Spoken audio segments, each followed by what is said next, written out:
Jens Sverdrup, chairman, CCO at Zenvo. So it's sort of my baby, if you have me. I'm Pushkar Godambe, and I'm sales director. One thing that I was really curious about is when I was looking at the Aurora, and I saw that he went with a V12 90 degree. And I had my own idea about it, but I was actually, why did you choose to go with a 90 degree V12? What's your idea? Okay. Let me test you. I'm sorry. Yeah. I'm sorry. So I thought that it could be because at a 90 degree, you would be able to use a similar engineering for different other engines. In other words, like as time passes by, you don't really have to remodel the whole engine. It's one of the reasons. Yeah. We are developing V8s and V6s as well, all 90 degrees. So for 4.4 V8 and for future cars, we have a junior hypercar coming, which will have a V8 based on this.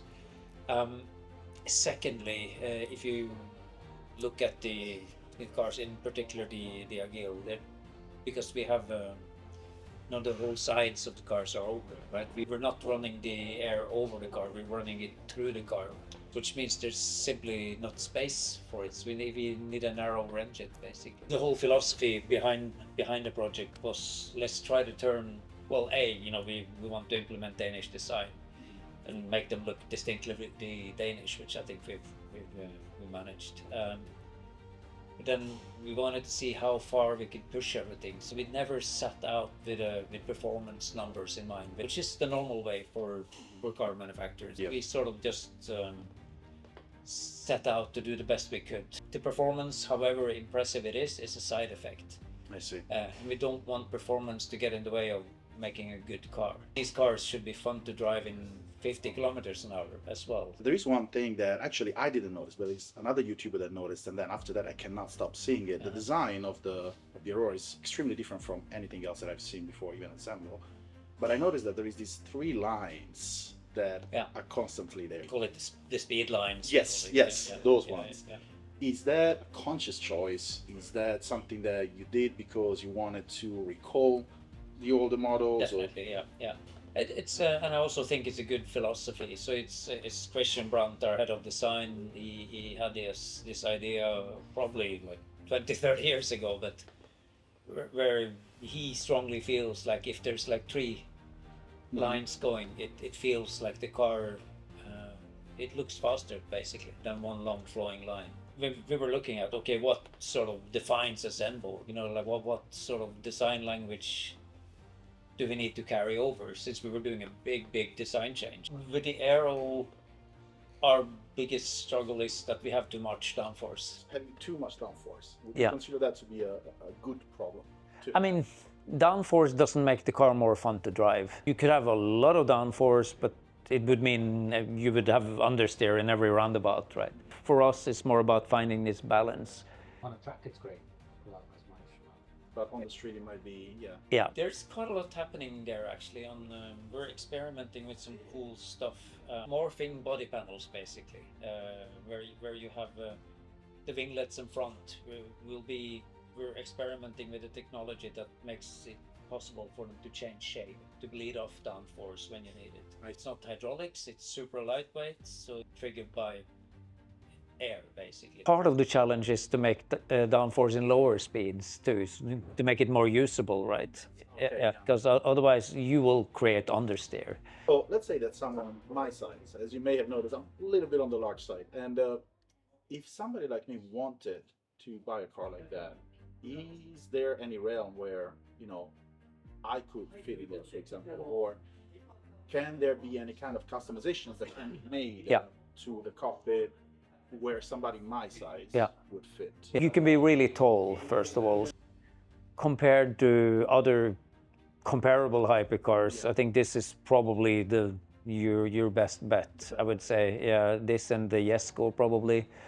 Of course, you have other cars like the Bugatti Chiron, which is probably even a little bit easier. So, but it's wider as a car, so it's more conventional. Recently, I was trying to get into a McLaren, was a 720S. Yeah. And I did fit, but I was terrified in the process. Yeah. Because we can definitely do customization for sure. things can be done with the seats. Things can be done with I love yeah. you guys with the seats. Yeah. I like the seats. Yeah. The seats are part of the On these ones, yeah. and I noticed that there is absolutely no stitching on the leather, so I'm assuming they're stitched in the back. Yeah, that's again very inspired by typical Danish furniture design, which is okay.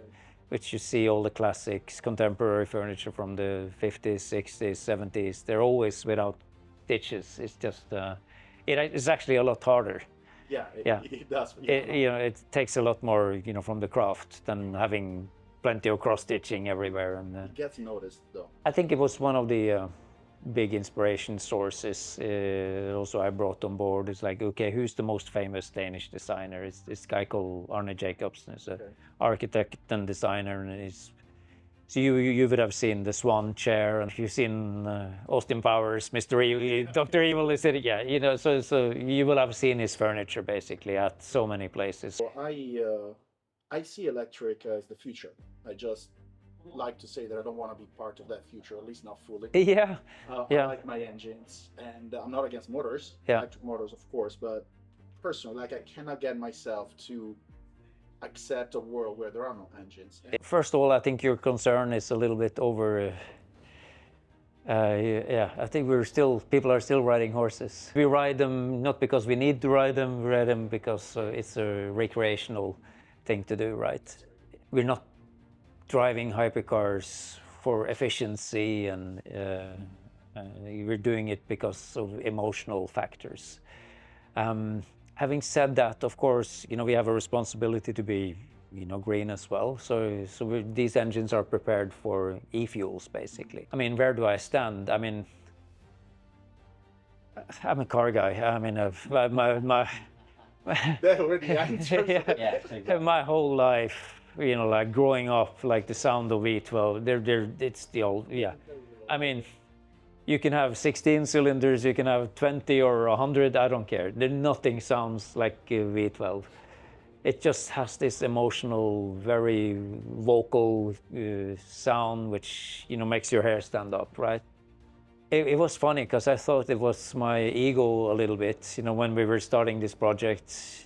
I think all of us, V12, okay, we can't do that. It's like, it's too late, everyone's going electric. But then, of course, we started asking all the customers, giving them questionnaires. So what do you want, the V12, V8, V6, or electric? It was like literally. Don't care about the power. V12. Hypercars are no longer about performance. It's more about engagement. It's more about, I compare it a lot to like a mechanical watch compared to an Apple Watch. And then eventually somebody, according to me, just won the debate by saying, yes, okay, but nobody wants a microwave hamburger. No. And the idea is that, yes, you may have the same performance, but you're not going to have the same soul, the same vibe, the same feeling. I saw the performance numbers, especially of the Tur, with, if I remember correctly, there are two motors, two electric motors. On the front axle, yeah. What were the numbers are flabbergasting. Of course. Yeah. But what were the challenges of building that kind of concept of such a powerful engine with such powerful supplement and motors, plural? Was there any thing that you had to compromise, something that was particularly challenging to make that? Well, packaging. It's a trade-off. It has some luggage space, but it's of course you're taking away that. There's a little bit of extra weight, of course. That's 1450. Yeah.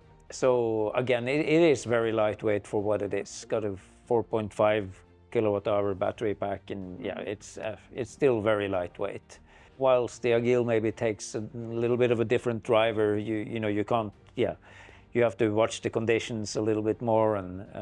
But the Tur is meant to have easily accessible performance. Sure, it's good on track as well, but that's not its main focus. What is your go-to drive? So what do you drive essentially? What is your go-to daily? And what do you like driving the most? Of the cars that you have? Yeah, funny because I live on a farm up a very bad farm road, so okay, so that's not very hypercar land. I can't even I've had a lot of nice cars though. Not well. I have had hypercars as well, I guess. But if I look back, it's easier than what I drive today. I had a Challenge Stradale I really liked a lot. Yeah, it's one of my Ferrari, one of my favorite cars ever. Big regret selling it. Yeah, that really had this sort of presence and nerve and visceral feel I really enjoyed. Yeah, yeah. You got your cool Cherokee, right? You still got your. I have I'm doing a resto modded Jeep and stuff like that. Yeah, yeah. It's sort of kinetic art, moving art. You know, it's there's supposed to be it's an expression on four wheels, if you will. We're not driving hypercars for efficiency, and we're doing it because of emotional factors. I'm a car guy. I mean, That already answers it. my whole life, you know, like growing up, like the sound of V12. You can have 16 cylinders, you can have 20 or 100, I don't care. Nothing sounds like a V12.